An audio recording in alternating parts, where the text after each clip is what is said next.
So in your book, you share your experience of overcoming like significant debt. So can you kind of walk through us the pivotal moments that actually led you to take control of your finances? Yeah, yeah. So I mentioned like 13 years ago, there were two, for me, there were two really big turning points. And it's funny, I hear this a lot when I hear people talking about their debt and like how they actually, what happened to get them through that hump. Because for a lot of people, it's, it feels like you're way down here because you finally realize, oh my gosh, like what have I done? I've made all these bad decisions. So the first turning point for me was I was actually watching a Susie Orman special. And if you don't know who she is, she's a financial expert. Yep. So she had a woman on stage, and this woman also had spending issues just like I did. And she brought out a rack of this woman's clothes, which was supposedly worth like $6,500.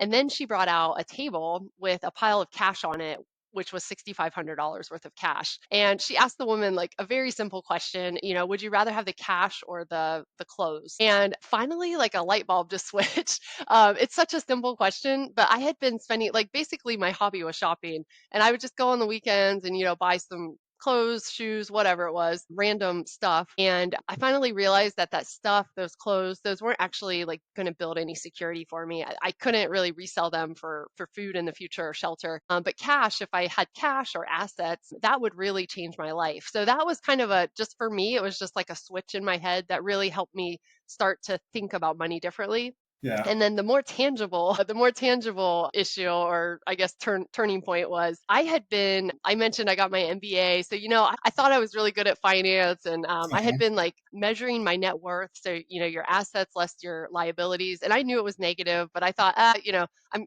I'm in like school right now. It's okay. It's going to get better as I get a job and or a better job. And so I knew my debt was bad. But the one thing I finally did was I actually calculated the annual interest on my debt. So it's a very easy calculation. You just take your interest rate times your debt balance, and you get your approximate annual interest expense. And for me, this was almost $16,000, which was huge because my take home pay at the time was like 48,000. So basically $1, yeah, out of every $3 of my paycheck was going toward interest. And when it goes toward interest, you're literally just paying your lenders.